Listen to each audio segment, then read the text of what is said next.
Hi పిల్లలు, ఈరోజు మహాభారతాన్ని 13వ భాగం చెప్పుకుందాం.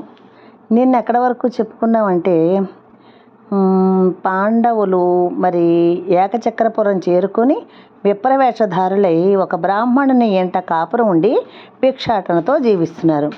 అయితే కుంతి ప్రతిదినము తన కుమారులు తెచ్చినటువంటి భోజనాన్ని 2 సమభాగాలుగా చేసేది. ఒక భాగాన్ని భీముడికి ఇచ్చేసేది. తక్కిన వారికన్నా భీమునికి ఆకలి ఎక్కువ అన్నమాట. ఆమె అలా చేసి మిగతా సగాన్ని నలుగురితో పాటు తాను తినేది. అధికంగా క్షుత్తుగల భీమునకు వృకోదరుడు అన్న మారుపేరు కూడా ఉండేదన్నమాట. అంటే వృకము అంటే తోడేలు. ఆ జంతువునకు ఆకలి ఎక్కువ, తోడేలుకి ఆకలి ఎక్కువ అన్నమాట. అయితే ఒకనాడు పాండవులకి ఆ విప్రుని నివాసం నుంచి ఏడుపులు వినిపిస్తున్నాయి. కుంతిపోయి ఎందుకు ఏడుస్తున్నారమ్మా అని అడిగింది. అప్పుడు ఆ నగరానికి సమీపంలో ఒక గుహలో బకుడు అనే అసురుడు ఉన్నాడు. ఆ రాక్షసుడు ఆకలి వేసినప్పుడల్లా నగరానికి ప్రవేశించి చేజిక్కిన పౌరులందరినీ ఎత్తుకుని పోయి తినడం మొదలుపెట్టాడు. అలాగైతే నగరం నిర్జన అయిపోవడానికి ఎంతో కాలం పట్టదు. కాబట్టి నగరవాసులంతా ఆ మనుజాసునితో ఒక ఒడంబడికి వచ్చారు. ఒక బండి నిండా భోజనం, పెరుగు, నెయ్యి, పాయసం నిండిన కడవలు అమర్చి రోజు నీ వద్దకు పంపుతాము. ఆ శకటాన్ని లాగి తెచ్చిన నరుణ్ణి కూడా నీవు తినవచ్చు అన్నారు. వాడు అంగీకరించాడు. నాటి నుంచి వంతుల వారీగా రోజుకొకడిని ఆ బండితో పంపుతున్నాం. ఈ దినము మా వంతు వచ్చింది. నేను వెడతానన్నాను. కుటుంబ యజమాని వెళితే మాకు దిక్కెవరు? ఈ పిల్లల్ని ఎవరు చూసుకుంటారు? మీరు ఉండండి, నేను వెళతాను అంటోంది నా భార్య. తమ్ముడు ఇంకా చిన్నవాడు. మీ ఇద్దరిలో ఎవరు ఈ రాక్షసునికి ఆహారంగా వెళ్ళినా నాకు తమ్ముడిని పెంచడం కష్టం కదా, కనుక నేను వెళతానంటోంది నా కుమార్తె అన్నాడు. కుంతి మీలో ఎవరు వెళ్ళొద్దు, నా కుమారులు 5గురిలో 2వ వాణ్ణి పంపుతాను అన్నది.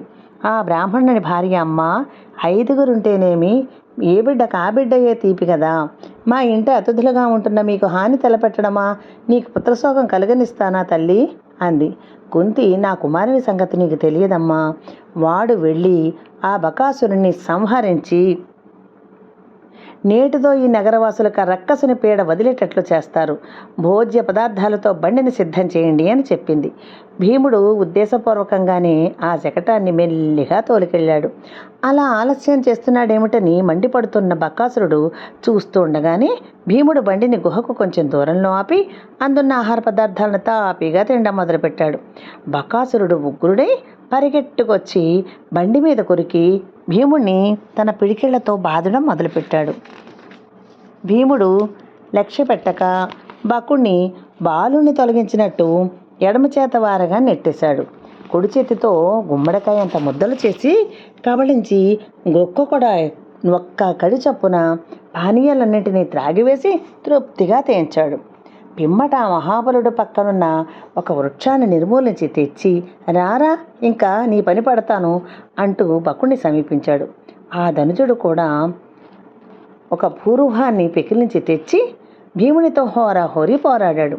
వాళ్ల పోరాట నిమిత్తం అక్కడ చెట్లన్నీ తుత్తినీయలు కావడంతో వారిద్దరూ ముష్టి యుద్ధం ప్రారంభించారు.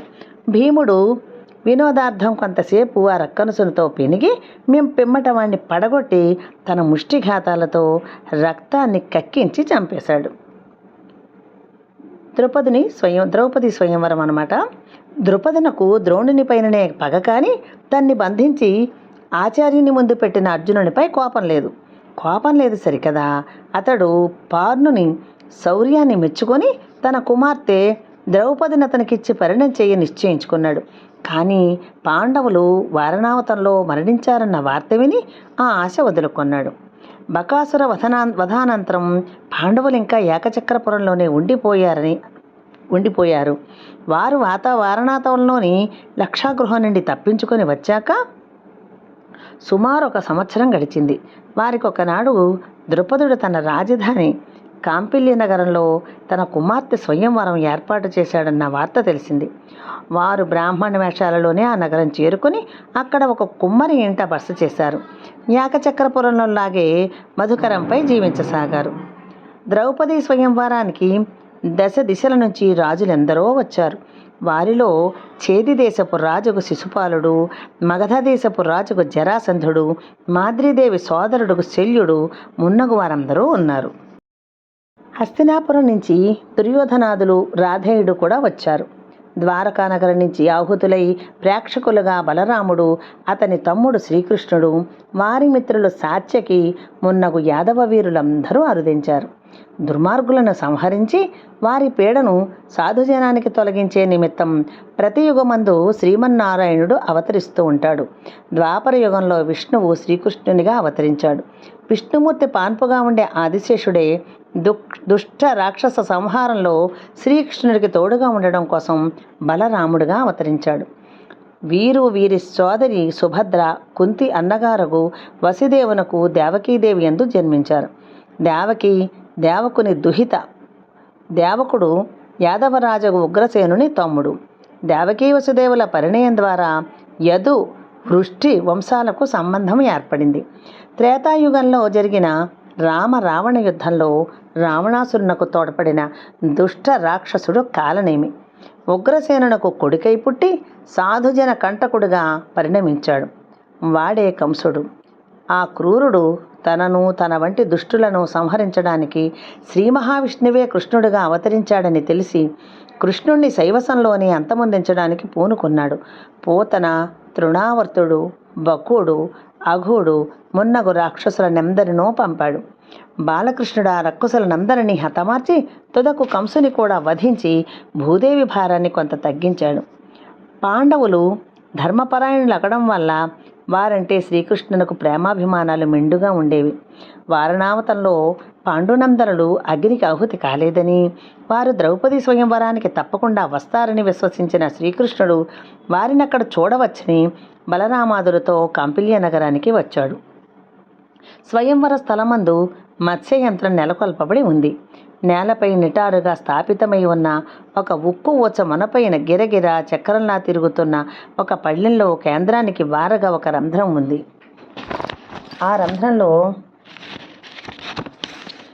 పైన పళ్ళెరంతో పాటు తిరుగుతూ మత్స్యాకారంలో ఉన్న ఒక బొమ్మ అమర్చబడి ఉంది. ద్రౌపది చెలికత్తెలు ఆమెను చక్కగా అలంకరించి భువనేక సుందరి సహజ సౌందర్యానికి మెరుగులు దిద్దారు. ఆమె పూలమాలలను పట్టుకుని వాలుచూపులతో రాజహంసలా మెల్లగా సభాస్థలికి నడిచి వచ్చింది. ఆమె అన్న దుష్టద్యుమ్నుడు సభ్యులందరూ వినపడేటట్లు ఎలుగెత్తి ఇట్లు ప్రకటించాడు. ఈరోజు ఇక్కడితో మహాభారతం 13వ భాగాన్ని సమాప్తం చేద్దాం. మరి రేపు 14వ భాగంతో మళ్ళీ మీ ముందుకు వస్తాను. సరేనా? ఇక మీరు అందరూ కూడా అన్ని భాగాలను చూస్తే మాత్రమే అర్థమవుతుంది. అన్ని భాగాలు వినాలి. వింటేనే మొత్తం భారతం కథ మీకు అర్థమవుతుందన్నమాట.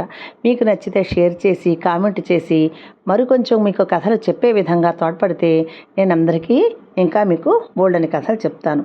సరేనా? మళ్ళీ రేపు కలుద్దాం. ఉంటా. బై బై, టాటా పిల్లలు.